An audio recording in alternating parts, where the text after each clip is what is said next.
دیکھیے شم صاحب، آپ تو خود بھی عالم دین ہیں، آپ کو اندازہ ہوگا کہ اہانت رسول صلی اللہ علیہ وسلم کا معاملہ ہو یا کوئی بھی اور جرم ہو، ایکسٹرا جوڈیشل جو فرمان ہیں وہ اسلام میں ان کی کہیں کوئی گنجائش نہیں۔ کسی نے کوئی بھی قصور کیا ہو، اس کے لیے قاضی کا کورٹ بھی موجود ہوتا ہے، ہمارے ملک میں اس کے لیے عدالتیں ہیں۔ یہ اسلام کا بڑا سیدھا سا قانون ہے کہ جو جرم بھی کیا ہے اس کے لیے مجرم کو ایک عدالت میں جانا ہے اور عدالت اس کے لیے ایک فیصلہ دے گی، پھر جو بھی اس کی سزا ہے۔ جیسے ہمارے ہاں تو قتل کی سزا سر کاٹنا ہے، قتل کی سزا ہے کہ یا تو قصاص لیں یا جان کا بدلہ جان لیں، تو وہ بھی عدالت ہی کے ذریعے ہوتا ہے نا۔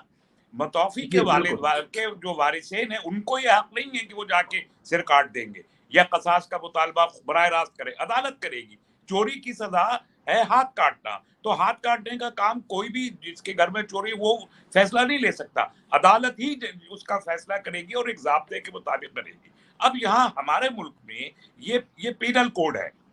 تعزیری قانون ہے۔ تعزیری قانون میں ہم اپنے ملک کے قانون کے پابند ہیں، اور یہ ہم نے طے کیا ہے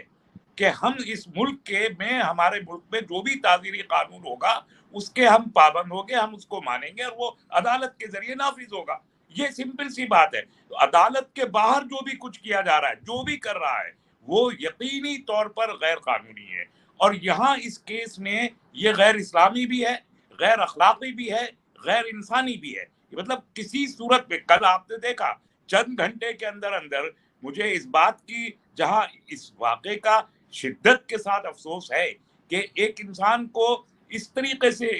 بے دردی اور وحشیانہ طریقے سے قتل کیا گیا،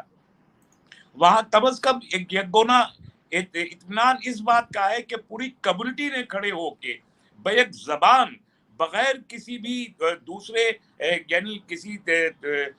پروگرام کے یا بغیر کسی کے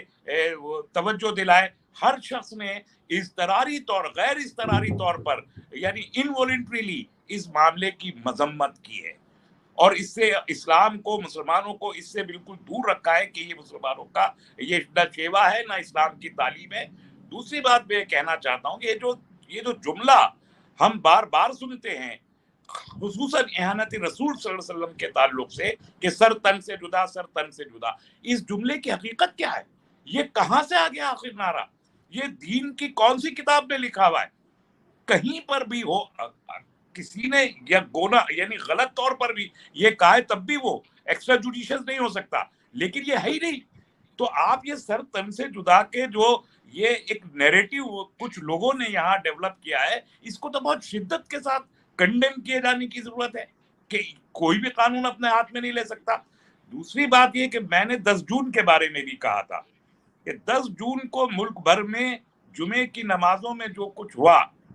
مجھے بالکل نہیں لگتا کہ وہ کسی کا، ہمارے ملک کے رہنے والے مسلمانوں میں سے کسی کا ذرا بھی کوئی پلان ہو۔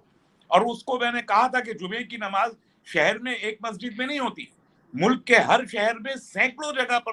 جمعے کی نمازیں ہوتی ہیں۔ مثلا دلی میں ہی اکیلے جامع مسجد میں تو جمعے کی نماز نہیں ہوتی، لیکن وہ مظاہرہ صرف جامع مسجد پہ ہوا۔ لکھنؤ میں صرف ٹیلے والی مسجد پہ تو جمعے کی نماز نہیں ہوتی، لیکن وہ مظاہرہ صرف ٹیلے والی مسجد پہ ہوا۔ الہ آباد میں صرف اٹالے کی مسجد پہ تو نماز نہیں ہوتی، لیکن مظاہرہ۔ اس سے ظاہر ہو رہا ہے